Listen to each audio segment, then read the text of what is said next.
In the sweltering shadows of antebellum Virginia, where the chains of slavery bound souls tighter than iron, one man's unbreakable bond with his sister ignited a firestorm of retribution. He was a blacksmith by day, a phantom by night, ambushing 22 ruthless masters on fog-shrouded roads, turning their arrogance into ashes. This is the untold saga of Elijah Harper, the Richmond Revenant, a slave whose vengeance didn't just avenge a single tragedy. It cracked the empire of oppression wide open. Buckle up, because what happens next will haunt you and make you question everything you thought you knew about justice in America's darkest hour. My name is Elijah Harper, and I was 26 years old when I learned that some wounds cut so deep they transform a man's soul into something unrecognizable, something dangerous, methodical, and utterly without mercy. It was the summer of 1848 in Richmond, Virginia, where the Spanish moss hung from ancient oaks like the ghosts of hanged men, and the air itself seemed thick with the weight of centuries of human suffering.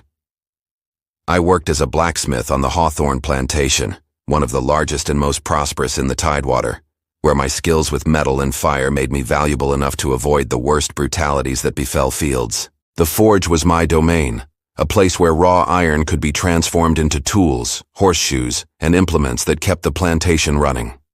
I had learned the trade from old Josiah, a slave who had died the previous winter, taking with him 40 years of accumulated knowledge about the art of shaping metal with heat and hammer. In his final days, he had passed that knowledge to me, along with something more valuable: the understanding that a man who could work iron could make more than just tools. Boy, huh? He had wheezed from his deathbed, his lungs destroyed by decades of breathing forge smoke. But remember this: iron don't care who's holding the hammer. It'll do what you tell it to do. Whether you're slave or master, you remember that when the time comes. I hadn't understood what he meant then. I thought he was just talking about the craft, about the satisfaction of creating something useful with your hands. I didn't realize he was giving me a weapon that would prove more deadly than any gun or sword.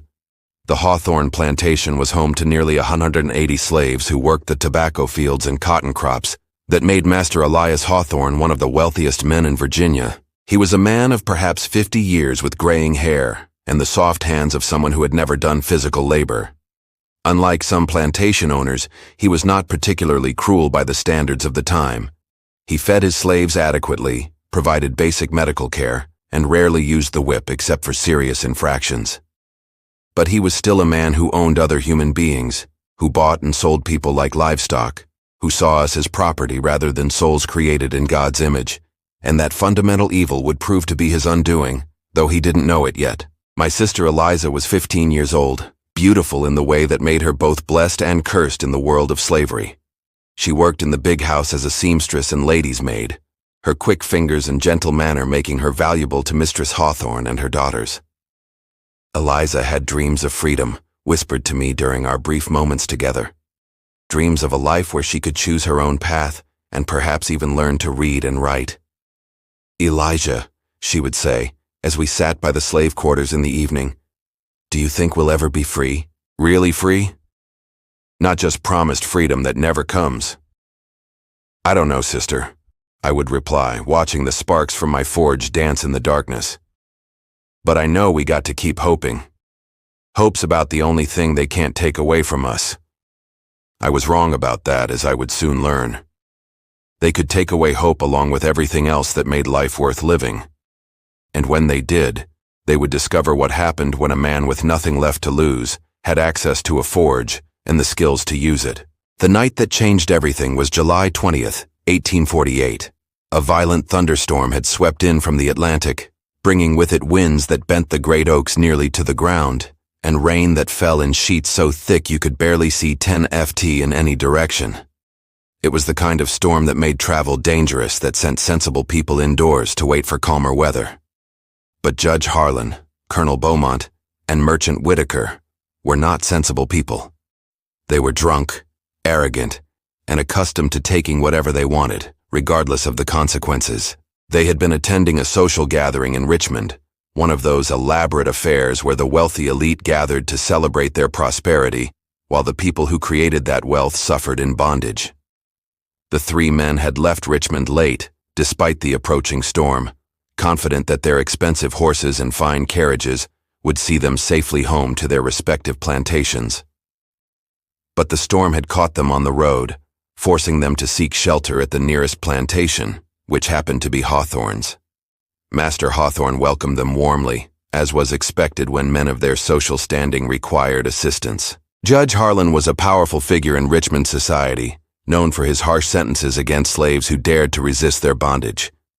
Colonel Beaumont owned 3 plantations and over 500 slaves, making him one of the largest slaveholders in the state. Merchant Whitaker controlled much of the cotton trade between Richmond and the northern mills, profiting handsomely from the labor of enslaved people. They were given food, drink, and comfortable quarters to wait out the storm. But comfort was not enough for men who were accustomed to taking whatever they desired, whenever they desired it. I was working late in the forge that night, taking advantage of the storm to catch up on some repairs that needed to be done. The sound of the wind and rain masked most other noises. But around midnight, I heard something that made my blood run cold. A woman's scream cut short as if someone had covered her mouth. I set down my hammer and listened intently, but heard nothing more over the storm. Still, something felt wrong. Eliza had been working in the big house that evening, helping to prepare rooms for the unexpected guests. She should have been back in the quarters by now, safe and dry. I left the forge and made my way through the driving rain toward the big house, staying in the shadows and moving carefully. As I approached the stables, I heard voices, men's voices, slurred with drink and thick with lust. "Hold her still, damn it," one of them was saying. "Little is stronger than she looks." "Quit your complaining and hurry up," replied another. "We don't have all night." I crept closer, my heart pounding with a dread that grew stronger with each step. Through a gap in the stable wall, I could see into one of the stalls, illuminated by a lantern that cast dancing shadows on the walls. What I saw there destroyed something fundamental inside me, something that could never be repaired or replaced. Eliza was pinned to the ground by Judge Harlan, while Colonel Beaumont held her arms and Merchant Whitaker kept watch. Her dress was torn, her face was bloody, and her eyes were wide with terror and pain. She was trying to scream, but Harlan had his hand clamped over her mouth. "Please," she managed to gasp when he briefly moved his hand. "Please don't. I won't tell anyone. Please." "That's right, girl," Harlan said with a laugh that made my skin crawl. "You won't tell anyone because dead Tao don't talk. I wanted to rush in to fight them to save my sister. But I was one man against 3, and they were armed while I carried only the small knife I used for detailed metalwork. If I attacked them directly, they would kill me, and then finish what they were doing to Eliza.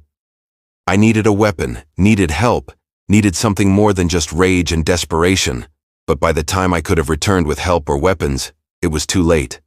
I watched in helpless horror as they took turns violating my sister, as they beat her when she tried to resist, as they laughed at her pain and terror. And when they were finished with their sport, when they had satisfied their twisted desires, they did exactly what Harlan had promised. Colonel Beaumont wrapped his hands around Eliza's throat and squeezed until she stopped struggling, until her eyes went blank, until my beautiful sister became just another piece of property that had been used up and discarded. "What do we do with the body?" Merchant Whitaker asked as casually as if he were discussing the weather. "Her Hawthorne's got pigs," Harlan replied. "They'll eat anything. By morning there won't be enough left to identify. Too hard if anyone asks about her. Us to runaway slave happens all the time. Nobody's going to investigate too hard. Especially not for a hot-incha wench." They carried Eliza's body out of the stable, and I followed at a distance, watching as they fed my sister to the pigs like she was nothing more than kitchen scraps. Then they returned to the big house, cleaned themselves up, and went to sleep in comfortable beds, while Eliza's remains were consumed by animals. I stood in the rain for hours, staring at the pig pen where my sister had disappeared, feeling something cold and hard crystallizing in my chest. The grief was there, overwhelming and crushing, but beneath it was something else, something that burned like the forge fire and promised to consume everything in its path. By dawn, the storm had passed, and the three men had departed for their respective homes, thanking Master Hawthorne for his hospitality and making jokes about the wild weather. Master Hawthorne asked about Eliza's whereabouts, and they told him she had run away during the storm, probably trying to reach Richmond. "Damn shame," Hawthorne said, though he seemed more concerned about the loss of valuable property than the fate of a human being. "She was a good worker. I'll have to post a reward for her return." But there would be no return, no reward, no justice through legal channels. The only justice Eliza would receive was the kind I would forge with my own hands in the fire of my rage and the steel of my determination. That morning I began planning the deaths of Judge Harlan, Colonel Beaumont, and Merchant Whitaker. And as I worked at my forge, shaping iron into tools and weapons, I realized that old Josiah had been right. Iron didn't care who was holding the hammer, and neither, I discovered, did justice. The weeks following Eliza's murder were a study in careful observation and meticulous planning. To the outside world, I appeared to be the same Elijah Harper, who had always worked quietly at his forge, who kept his head down and his thoughts to himself. But inside I was transforming into something else entirely, a predator studying his prey, learning their habits and weaknesses with the patience of a hunter who knows that the perfect moment will eventually come. I began by mapping the roads around Richmond, particularly the routes that connected the city to the various plantations scattered throughout the tidewater. These were the paths that wealthy men traveled when conducting business, visiting friends, or returning home from social gatherings.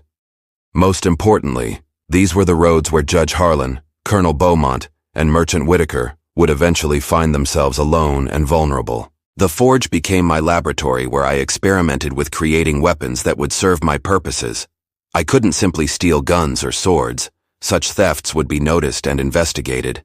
Instead, I had to craft instruments of death from the raw materials at hand, using my skills as a blacksmith to create tools that appeared innocent, but could kill with devastating efficiency. I forged thin, sharp blades that could be concealed in my clothing, their edges honed to a razor sharpness that could slice through flesh and bone with minimal effort. I created weighted clubs that looked like ordinary tools, but could crush a man's skull with a single blow. Most ingeniously, I developed a system of wire snares that could be strung across dark roads, designed to catch a rider at neck height and drag him from his horse with lethal force. "You've been working a lot of extra hours lately," observed Josiah, another slave who sometimes assisted me at the forge. "Her master Hawthorne got you making something special." "Just catching up on some projects," I replied, carefully concealing the wire gar I had been crafting. "You know how it is. Always something needs fixing around here." Josiah nodded and went back to his work, but I could see the curiosity in his eyes. Other slaves had begun to notice my increased activity at the forge, my tendency to work late into the night when most people were asleep. I would have to be more careful about when and how I conducted my preparations, but I also began to realize that I wasn't entirely alone in my desire for vengeance. As word spread through the slave quarters about Eliza's disappearance, I detected an undercurrent of anger and suspicion that hadn't been there before. People knew that Eliza wouldn't have run away. She had been too close to her family, too hopeful about the future. Her sudden disappearance, combined with the convenient timing of the three white men's visit, had created doubts that no official story could dispel. "That girl didn't run nowhere," Aunt Lena whispered to me one evening as we sat outside the quarters. "Something bad happened to her, and we all know it. Question is what you going to do about it, and what can I do?" I replied carefully. "Yeah, I'm just a blacksmith. I can't bring her back now." "Maybe not," Lena said, her eyes boring into mine with an intensity that made me uncomfortable. "But maybe you can make sure whoever hurt her pays for what they done." It was a dangerous conversation, the kind that could get us all killed if the wrong person overheard. But it also revealed something important. There were others who suspected the truth about Eliza's fate, others who might be willing to help if the opportunity arose. I began to study my targets with the methodical precision of a military strategist. Judge Harlan lived on a plantation 12 odd miles north of Richmond, accessible by a winding road that passed through several miles of dense forest. He was a creature of habit, traveling the same route at roughly the same times, usually alone except for a single servant who drove his carriage. Colonel Beaumont owned multiple properties, but spent most of his time at his main plantation 18 miles west of the city. His route home took him along the James River Road, a lonely stretch that was particularly dark on moonless nights. He was more security conscious than Harlan, often traveling with armed escorts, but there were times when he made the journey alone. Merchant Whitaker was the most challenging target. His business required frequent travel between Richmond and various plantations throughout the region, making his movements less predictable. However, he had a weakness for gambling and drinking, which often kept him in the city later than he had planned. When he finally started for home, he was usually intoxicated and careless about his safety. I spent 3 months observing their patterns, noting their schedules, identifying the optimal locations for ambushes. I studied the phases of the moon, learning when the nights would be darkest. I explored every back road and forest path in the area, finding hiding places where I could wait unseen and escape routes that would allow me to disappear into the wilderness. Most importantly, I began to understand something about the psychology of wealthy white men in the antebellum South. They were so accustomed to being feared and obeyed that they had become careless about their own safety. The idea that a slave might pose a threat to them was so foreign to their worldview that they took few precautions against it. This arrogance would be their downfall. Judge Harlan was the first to die on a moonless night in November 1848. I had been watching his movements for weeks, noting that he always returned from Richmond on Thursday evenings, usually arriving at his plantation around 10 Taitaro. The route took him through a stretch of forest, where the road narrowed, and the trees formed a canopy so thick that even daylight barely penetrated. I positioned myself in the trees above the road, armed with a wire snare that I had tested extensively on small animals. The technique was simple, but effective. When Harlan's carriage passed beneath me, I would drop the wire loop around his neck and use his own momentum to drag him from the vehicle. The weight was agonizing. Every sound in the forest made me tense. Every shadow seemed to move with potential threat. But when I finally heard the clip-clop of horse hooves on the dirt road, my nervousness vanished, replaced by a cold focus that surprised me with its intensity.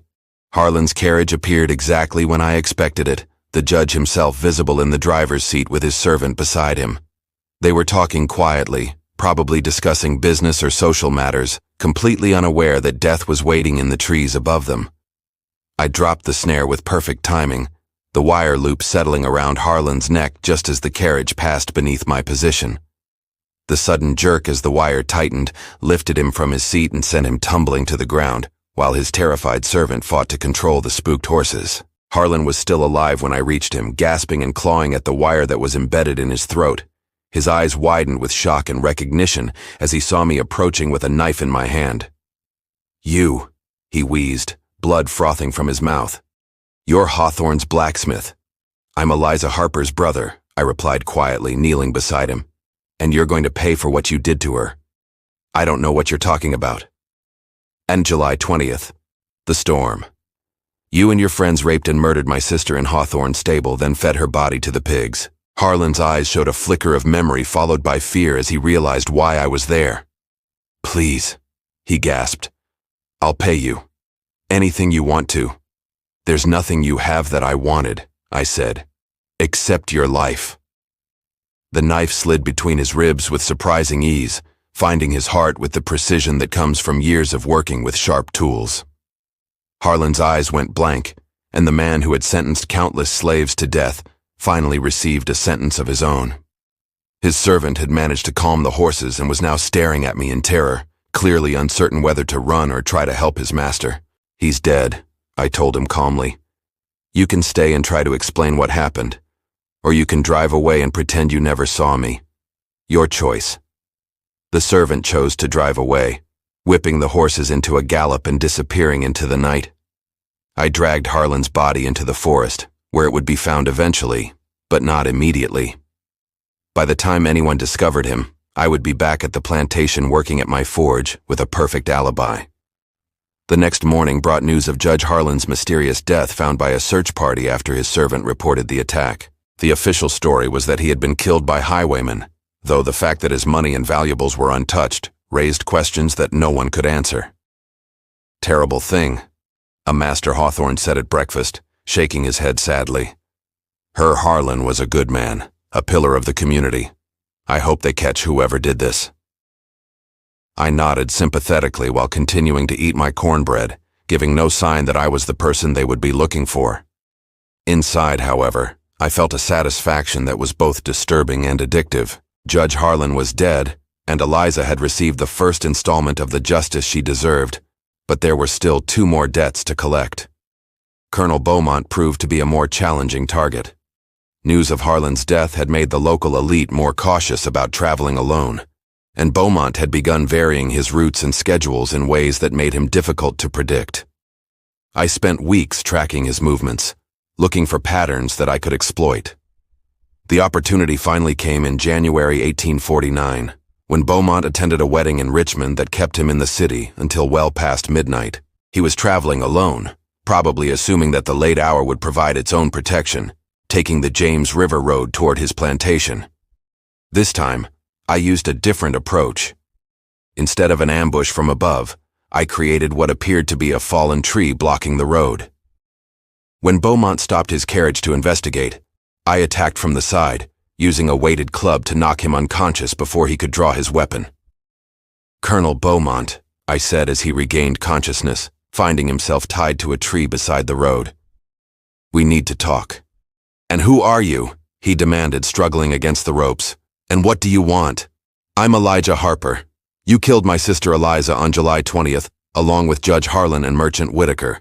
Now you're going to pay for it. I don't know what you're talking about. I never killed any slave girl. You held her arms while Harlan raped her. Then you strangled her with your own hands. Do you remember now?" I saw the recognition dawn in his eyes, followed by the desperate calculation of a man trying to find a way out of an impossible situation. "Look," he said, his voice taking on a pleading tone. "Or if we did something to your sister, I'm sorry. It was Harlan's idea. Whitaker and I just went along with it. We were drunk. We weren't thinking clearly. So you were thinking clearly enough to feed her body to the pig so no one would find it. Oh, we can make this right. I'll pay you. Give you your freedom. Anything you want." "What I want," I said, pulling out the knife that had killed Harlan. "Raid is for you to join your friend in hell." Beaumont's death was slower than Harlan's, partly because I wanted him to suffer, and partly because I was learning to savor the moment when my enemies realized that their crimes had finally caught up with them.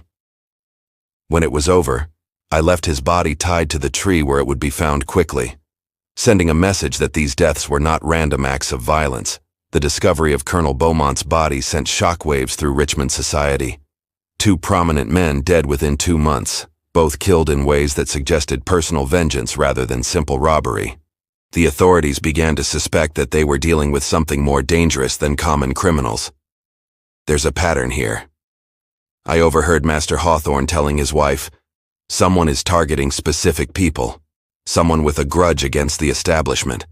We need to be more careful about our movements." But being careful wouldn't save Merchant Whitaker because I had learned his weakness and was prepared to exploit it. Whitaker's gambling addiction took him to illegal card games in Richmond's CIA districts, games that often lasted until dawn and left him drunk and careless as he made his way home. I followed him for 3 weeks, learning the locations of his favorite gambling dens and the routes he used to reach them. When the perfect opportunity presented itself, a moonless night when Whitaker had lost heavily and was stumbling drunk through the streets, I struck with the precision of a predator who had been stalking his prey. Whitaker never saw me coming.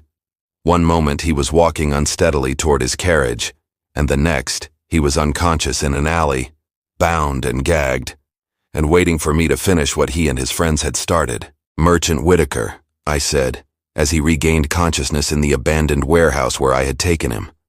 "The last of the 3, the one who stood watch while your friends raped and murdered my sister." Whitaker's eyes were wide with terror as he recognized me and understood why he was there. He tried to speak through the gag, probably offering bribes or begging for mercy, but I wasn't interested in anything he had to say. "Elijah Harper," I said, showing him the knife. "Remember that name when you get to hell. Tell Harlan and Beaumont that her brother sent you to join them." Whitaker's death completed the first phase of my vengeance, but it also marked the beginning of something larger. As I stood over his body in that warehouse, I realized that killing these 3 men had not satisfied my hunger for justice. It had only awakened it. There were other masters, other plantation owners, other men who treated slaves as property to be used and discarded at will. They had all participated in the system that had allowed Eliza's murder to go unpunished, that had made her life worth less than a broken piece of china, and they were all going to pay. The deaths of Judge Harlan, Colonel Beaumont, and Merchant Whitaker sent ripples of fear through Richmond's elite society that grew into waves of panic as more bodies began to appear on the dark roads of the Tidewater. What had started as personal vengeance for my sister's murder had evolved into something larger and more systematic. A campaign of terror against the masters who had built their wealth on the suffering of enslaved people. I had discovered something intoxicating about the power of life and death. The ability to make men who had never known fear suddenly understand what it meant to be hunted. For the first time in my life, I was not the one looking over my shoulder, not the one afraid of what tomorrow might bring. The roles had been reversed, and the masters were learning what it felt like to be prey. My methods became more sophisticated as I gained experience. I studied each target carefully, learning their habits, their weaknesses, their fears. I varied my techniques to avoid establishing a predictable pattern. Sometimes using direct violence, sometimes creating elaborate traps, sometimes making deaths appear accidental. The forge continued to be my workshop, where I crafted increasingly ingenious instruments of death. I created spring-loaded devices that could be hidden in carriages designed to activate when the vehicle hit a bump in the road. I forged cowrips, spiked metal balls that could be scattered on roads to lame horses and throw riders. I even developed a crossbow that could be fired from concealment, its bolts tipped with poison extracted from local plants. Elijah's been mighty busy at that forge lately. I overheard one slave saying to another, "Working all hours of the night making Lord knows what. Maybe he's planning something," the other replied. "Maybe he's getting ready to do something about all these masters dying on the roads. And you think Elijah's the one killing them? Do I think Elijah's a smart man who knows how to keep his mouth shut? And I think any master who hurt his family might want to sleep with one eye open." The conversation revealed that my fellow slaves had begun to suspect my involvement in the killings, but rather than being frightened or disapproving, they seemed almost proud. The deaths of prominent white men had given them hope that the system of oppression they lived under was not as invincible as it appeared. This realization led me to expand my network of informants and accomplices. I didn't recruit anyone directly. That would have been too dangerous for all involved. Instead, I allowed certain trusted individuals to draw their own conclusions about my activities and to offer assistance in subtle ways. Lena, the old cook, who had first suggested that Eliza's killers should pay for their crimes, began providing me with information about the movements of various plantation owners. She had connections throughout the domestic slave network, women who worked in big houses across the region and who overheard their masters' conversations about travel plans and business meetings. "Shoemaster Caldwell's going to Richmond tomorrow," she might mention casually as we passed each other near the quarters. "Says he'll be back late, probably take the river road." Josiah, my assistant at the forge, started leaving certain tools and materials in convenient locations, making it easier for me to work on my projects without drawing attention. He never asked questions about what I was making or why I needed specific items, but his cooperation made my work significantly easier. Most importantly, several slaves began providing me with alibis for my nighttime absences. When I needed to be away from the plantation for an attack, they would cover for me, claiming I was sick in my quarters or working late at the forge. Their protection allowed me to operate with relative impunity, secure in the knowledge that my fellow slaves would not betray me to the authorities. The fourth victim was Master Caldwell, a plantation owner known for his particular cruelty toward female slaves. I had heard stories about his treatment of women, stories that reminded me too much of what had happened to Eliza. When Lena informed me of his travel plans, I decided that he would be next to pay for the sins of his class. I caught him on the river road using a rope stretched between 2 trees to clothesline him from his horse. The fall broke his neck, making his death quick and relatively painless, more mercy than he had shown to the women he had abused over the years. The fifth victim was Colonel Langford, who died when his carriage wheel came off at a crucial moment, sending the vehicle tumbling down a steep embankment. The wheel had been carefully weakened with acid, a technique I had developed through experimentation at the forge. The sixth was Master Hargrove, found dead in his study with no apparent cause of death. He had been poisoned with a slow-acting toxin that I had administered through a pinprick so small it was virtually undetectable. The poison had been extracted from oleander plants that grew wild throughout the region, concentrated through a process I had learned from an old slave woman who knew about such things. By the fall of 1849, 12 prominent men had died under mysterious circumstances, and Richmond society was in a state of near panic. No one felt safe traveling alone, especially after dark. Armed patrols began escorting groups of plantation owners, and a substantial reward was offered for information leading to the capture of what newspapers had begun calling the Richmond Revenant. "And this is clearly the work of an organized conspiracy," declared Sheriff Harlan, ironically the son of Judge Harlan, my first victim, "and no single individual could be responsible for so many sophisticated attacks. We're dealing with a network of insurgents, probably abolitionists from the North, working with local slaves." The authorities were partially correct. I did have help from local slaves, though not in the way they imagined. But their assumption that the attacks were the work of multiple people actually helped protect me, as they were looking for a conspiracy rather than a single individual operating alone. The investigation intensified as more bodies appeared. Bloodhounds were brought in to track scents from crime scenes, but I had learned to mask my trail using techniques taught to me by slaves who had experience helping runaways evade capture. Rewards were offered for information, but the slave community remained stubbornly silent, protecting me with a wall of ignorance and misdirection. "Have you noticed anything unusual about any of the slaves?" Master Hawthorne asked his overseer during one of their regular meetings. "Anyone acting suspiciously, working odd hours, showing signs of planning something?" "Nothing specific, sir," the overseer replied. "They all seem nervous about the killings, but that's natural enough. Nobody wants to be blamed for something they didn't do." "And what about Elijah?" "He's been working a lot of extra hours at the forge lately. And Elijah's always been a hard worker, sir. And with all the security measures being put in place, there's been more demand for metalwork, locks, bars for windows, reinforcements for carriages. It makes sense that he'd be busy." The conversation, which I overheard while working nearby, revealed how my legitimate work was providing perfect cover for my illegal activities. The increased demand for security-related metalwork gave me an excuse to work long hours and experiment with new techniques, while my reputation as a reliable slave made it unlikely that anyone would suspect me of involvement in the killings.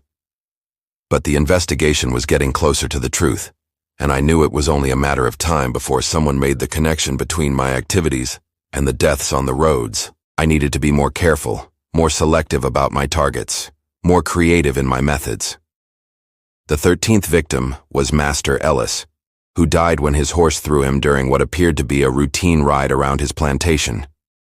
The horse had been spooked by a carefully placed noisemaker that I had triggered from concealment, causing it to rear and throw its rider onto a conveniently placed sharp rock.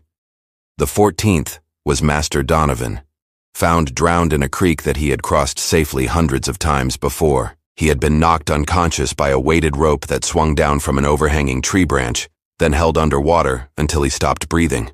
The 15th was Master Fletcher, who died in his sleep from what appeared to be a heart attack.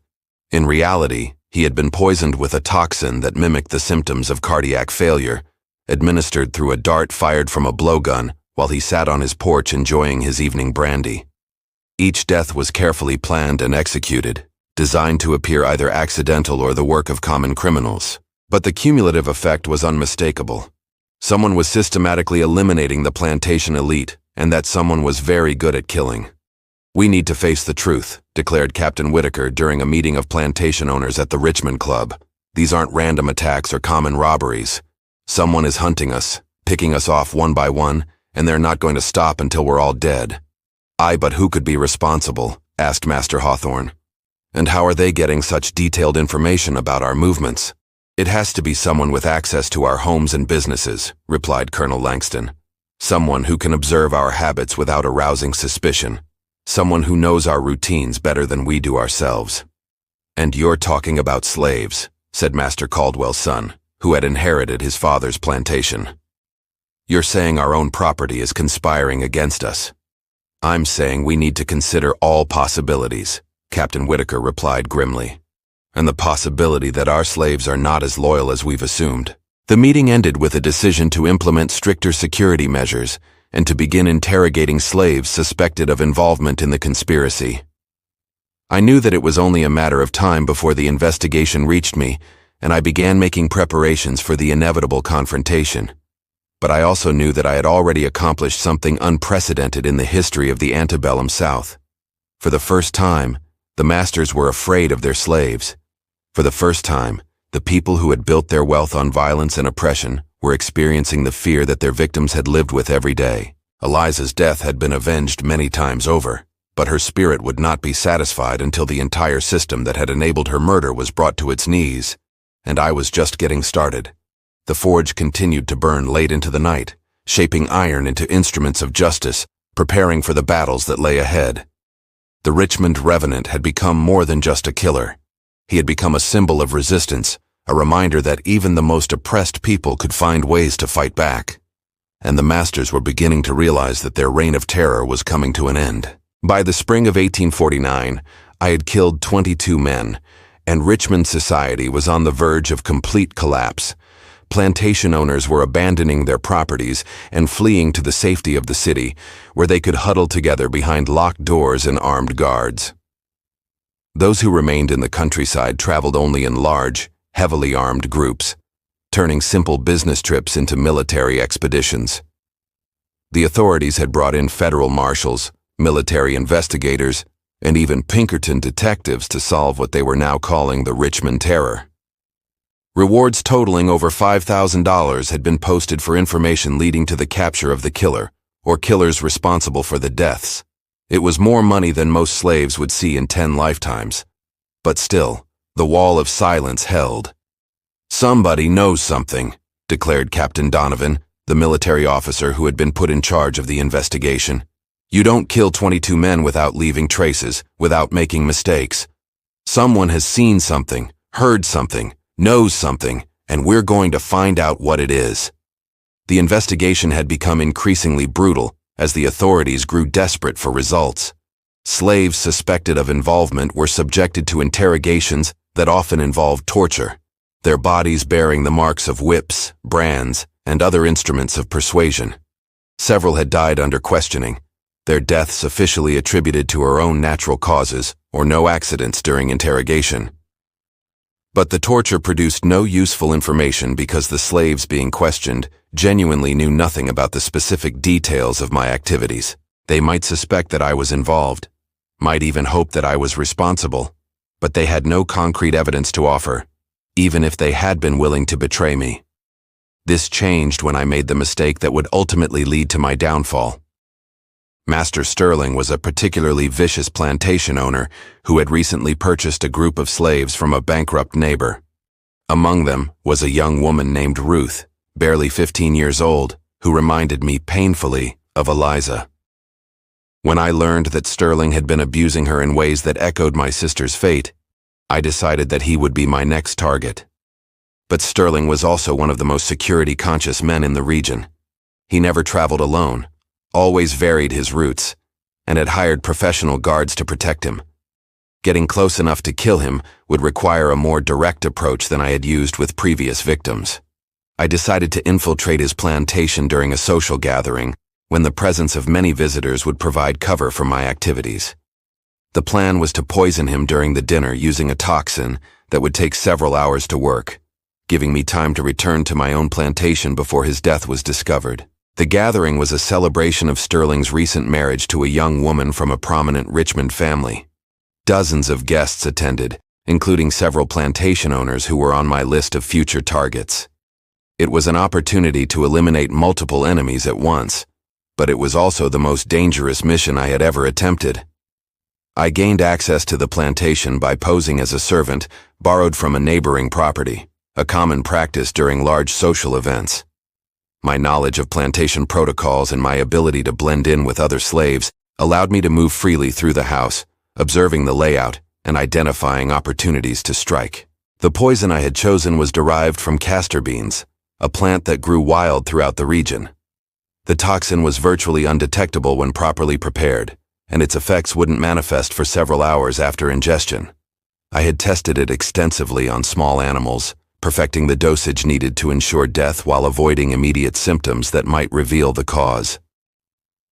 During the dinner service, I found my opportunity to add the poison to Sterling's wine glass. The toxin was tasteless and odorless, and Sterling consumed it without suspicion, continuing to enjoy his meal and conversation with his guests. But as I prepared to leave the plantation, I encountered Captain Whitaker, the military investigator who had been leading the hunt for the Richmond Revenant. He was attending the gathering as a guest, but his presence at the scene would prove to be my undoing. "You there?" he called out as I walked past him in the hallway. "I don't recognize you." "Which plantation are you from?" "The Hawthorne plantation, sir," I replied, keeping my eyes downcast in the manner expected of a slave. "Her master Hawthorne lent me to help with the serving tonight." "Hawthorne? Hey, I'll have to ask him about that. What's your name that thou is Elijah, sir?" "Elijah Harper." Whitaker studied me with the calculating gaze of a professional investigator, and I could see suspicion forming in his eyes. There was something about my bearing, my speech, or my appearance that had triggered his instincts. "You're the blacksmith, aren't you? The one who works the forge at Hawthorne's place?" "Yes, sir. Duh." It was interesting. "What's a blacksmith doing serving at a dinner party? Seems like an unusual use of your skills. And Master Hawthorne thought I could help with the heavy lifting, sir. Moving furniture and such, I see. Well, you'd better get back to your duties then." I nodded and continued on my way, but I could feel Whitaker watching me as I left. Something about our encounter had aroused his suspicions, and I knew that he would be investigating my background more thoroughly. 3 hours later, Master Sterling collapsed during the dancing portion of the evening, convulsing violently before dying in agony as his guests watched in horror. The symptoms were consistent with poisoning, and Whitaker immediately ordered that no one be allowed to leave the plantation until a thorough investigation could be conducted. "Someone at this gathering is a murderer," he announced to the assembled guests and servants. "Master Sterling was poisoned tonight, and the killer is still among us. No one leaves until we find out who's responsible." The investigation that followed was the most intensive I had ever faced. Whitaker questioned every servant, every guest, every person who had been present during the evening. He was particularly interested in anyone who had access to the kitchen or dining room, anyone who might have had the opportunity to tamper with Sterling's food or drink. When he reached me, his questions were more pointed than those he had asked others. "Elijah Harper, blacksmith from the Hawthorne plantation. You were in the dining room during the meal service, correct?" "Yes, sir.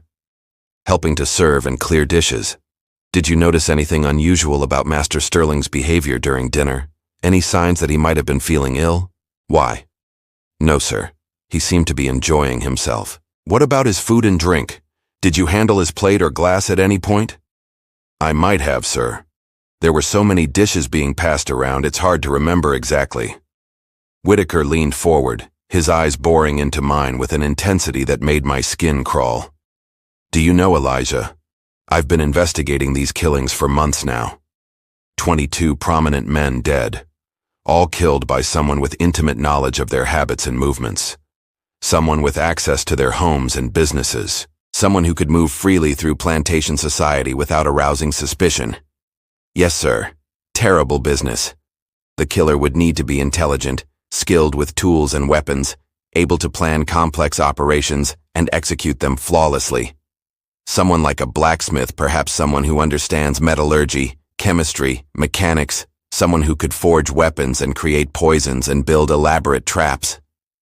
I kept my expression neutral, but inside I was calculating distances to exits, weapons within reach, possible escape routes. Whitaker was getting too close to the truth, and I might need to kill him to protect myself. "Are you suggesting that I'm involved in these killings, sir? And I'm suggesting that you fit the profile of someone who could be responsible, and I'm going to be watching you very closely from now on." The interrogation ended without any concrete evidence being produced, but I knew that my time was running out. Whitaker suspected me, and he would be investigating my background, my activities, my movements during the times when the killings had occurred. It was only a matter of time before he found the evidence he needed to arrest me. I returned to the hawthorn plantation under a cloud of suspicion that followed me like a shadow. Other slaves began to avoid me, sensing that association with me might be dangerous. Even those who had helped me in the past started to distance themselves, afraid that they might be caught up in the investigation.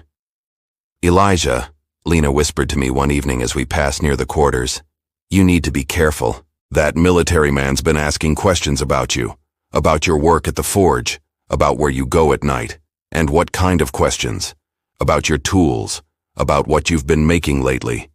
He's been talking to Master Hawthorne, asking about your skills, your intelligence, your loyalty.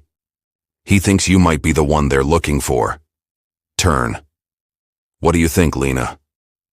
She looked at me for a long moment. Her weathered face creased with worry and something that might have been pride. "I think Eliza was lucky to have a brother who loved her enough to make her killers pay. And I think that brother needs to be very careful because the hunters are closing in." Over the following weeks, I could feel the net tightening around me. Whitaker had stationed men to watch the plantation, ostensibly to protect Master Hawthorne, but actually to monitor my activities. My every movement was being observed, my every action scrutinized for signs of guilt. The forge, which had been my sanctuary and workshop, became a place of constant surveillance. Whitaker himself visited several times, examining my tools, asking about my projects, looking for evidence that I had been creating weapons or instruments of murder. "Impressive work," he said during one visit, examining a horseshoe I had just finished. "You're clearly skilled with metal. I imagine you could make just about anything you set your mind to. Just horseshoes and farm tools, sir. Nothing fancy. Hey, what about knives? Blades?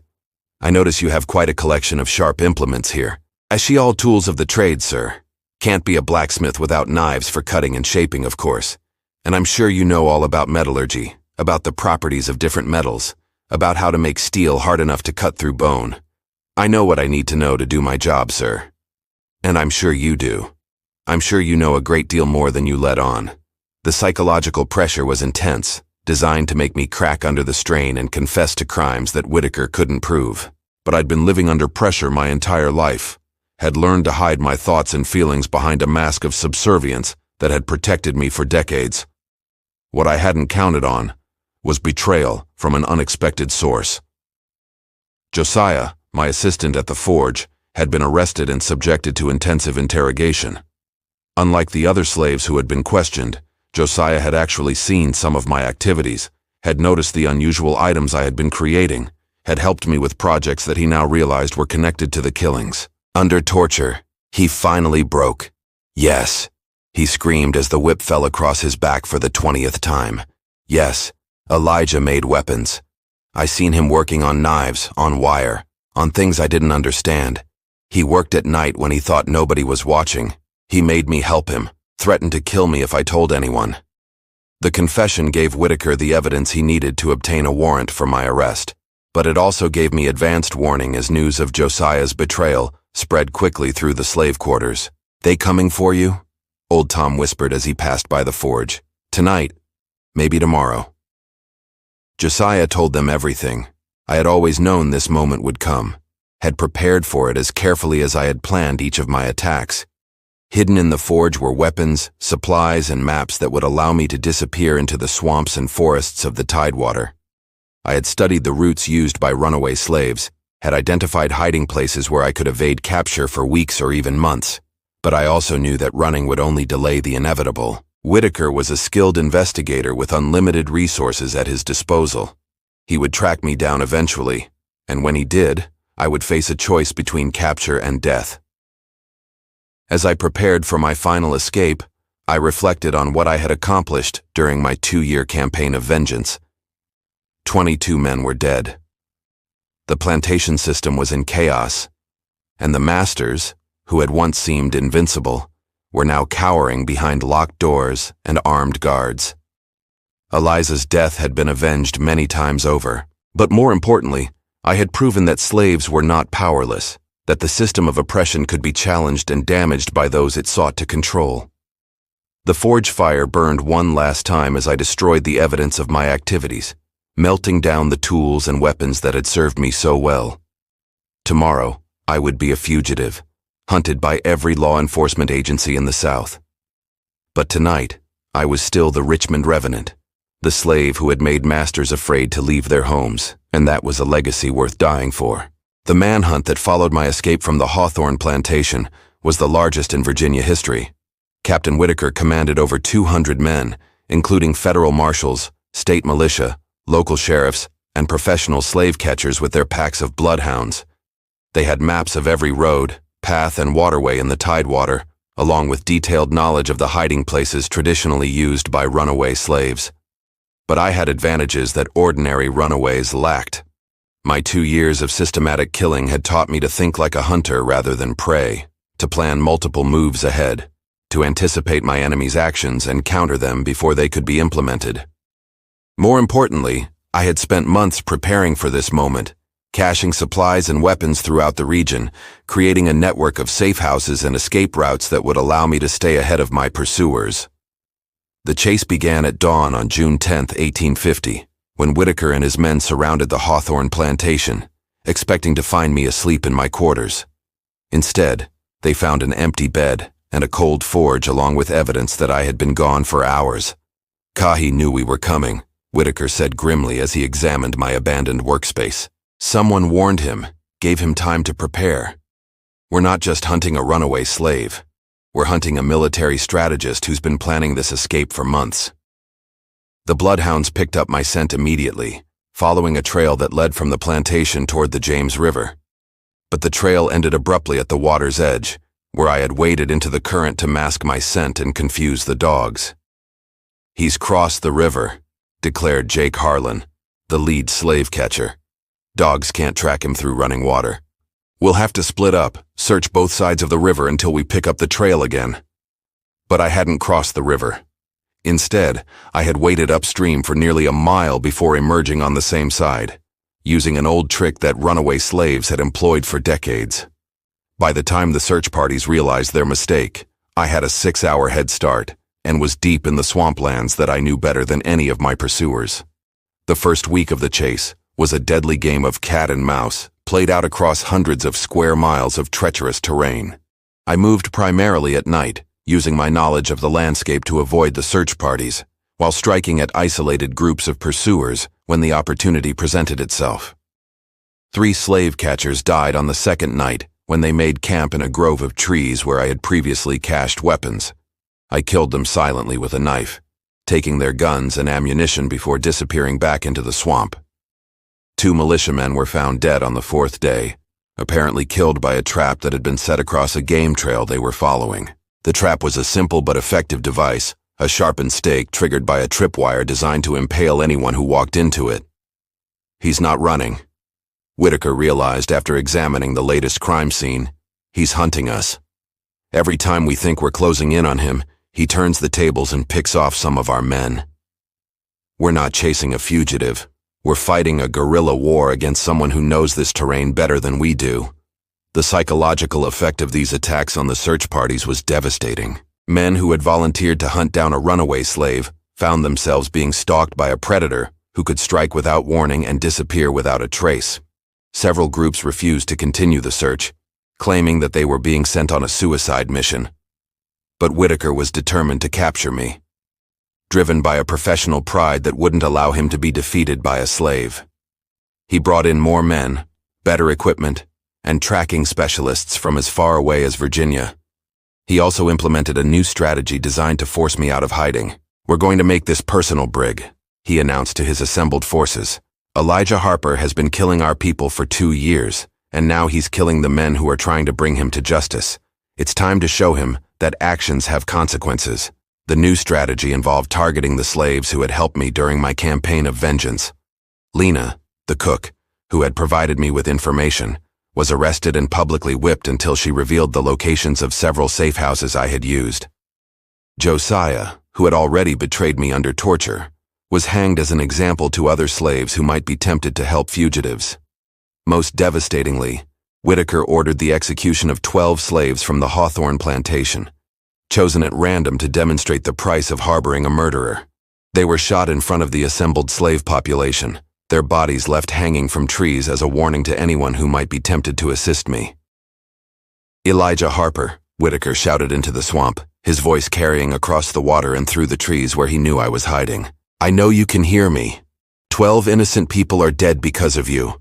Their blood is on your hands. Every day you remain free, more of your people will die. Surrender yourself and I'll spare the others. The executions hit me harder than any physical blow could have." These were people who had risked their lives to help me, who had believed in my cause enough to face terrible consequences. Now they were dead because of choices I had made, because of a war I had started. But I also knew that surrendering wouldn't save anyone. Whitaker would continue killing slaves until he had eliminated everyone who might have helped me, regardless of whether I gave myself up. The only way to protect my people was to end this hunt on my own terms. I spent the next 3 days observing the search parties, learning their patterns, and identifying their weaknesses.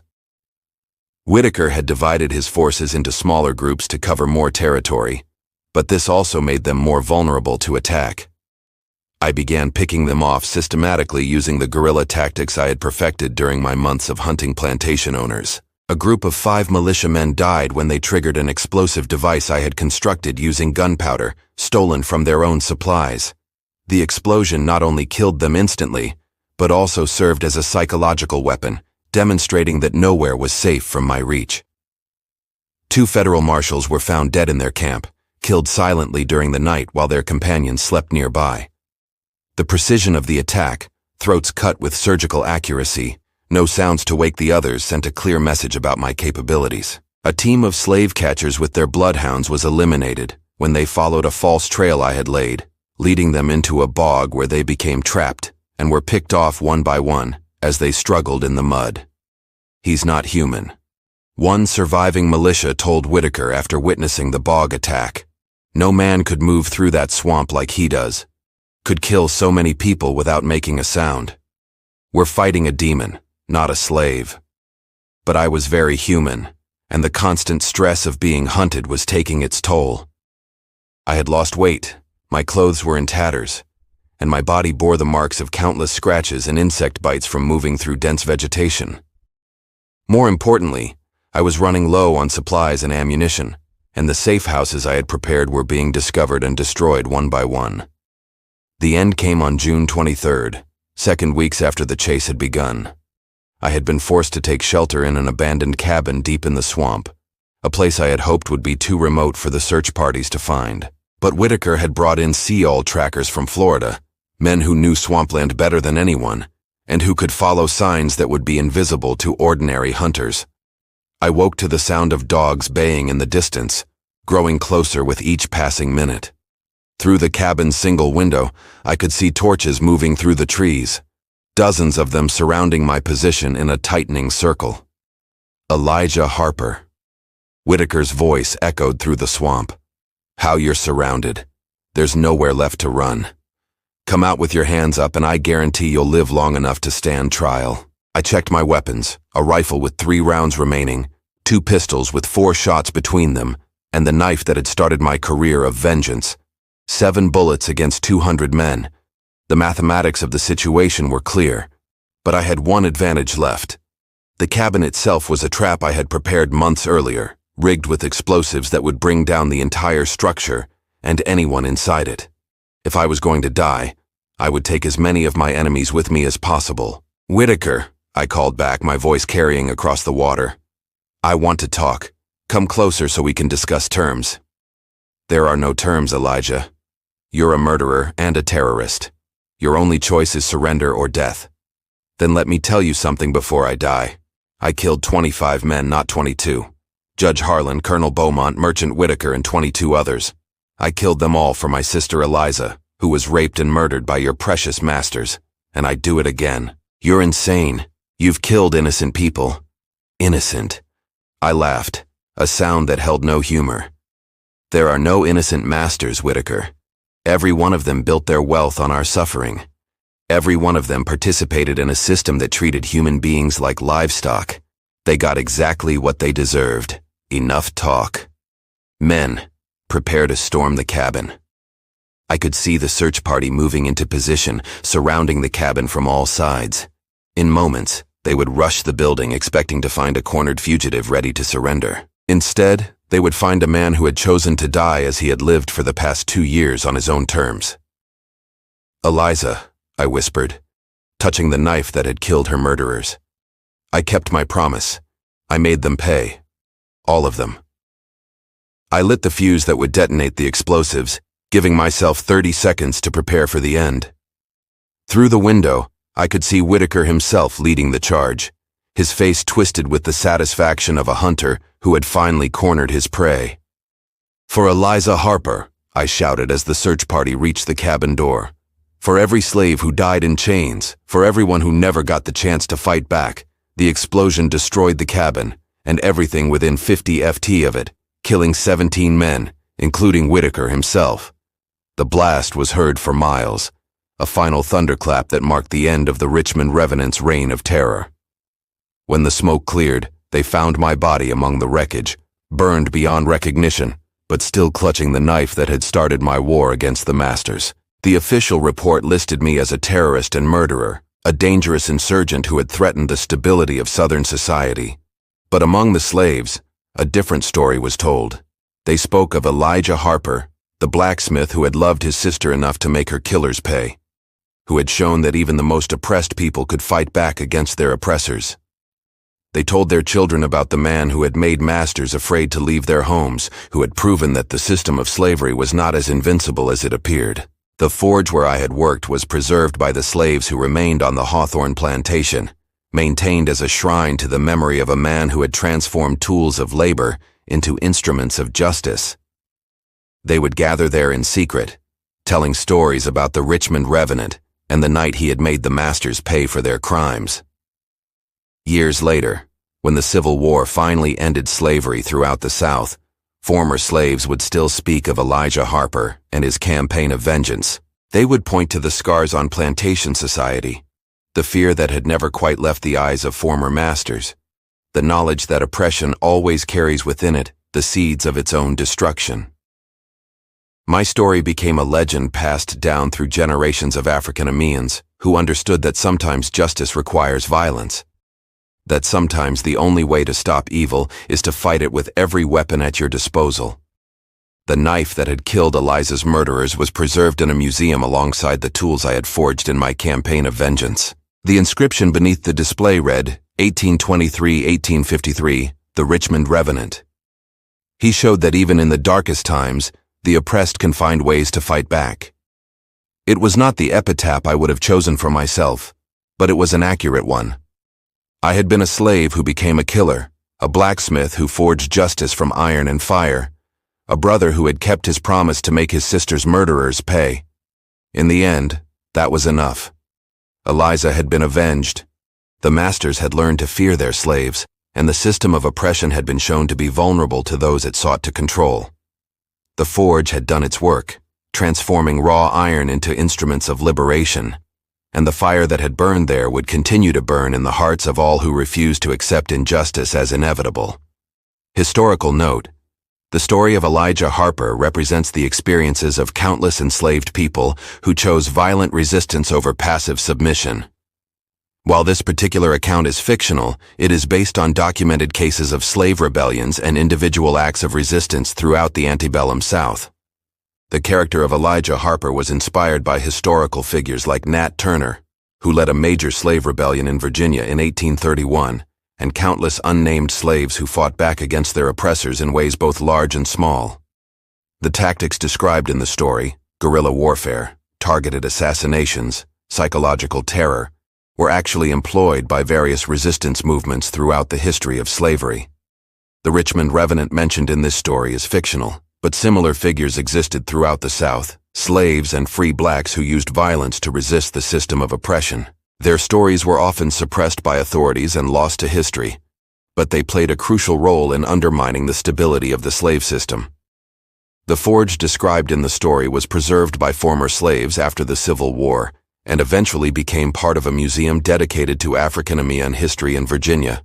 The tools and weapons displayed there serve as a reminder of the ingenuity and determination of those who fought for their freedom, using whatever means were available to them. Elijah Harper's story illustrates the complex moral landscape of resistance to oppression.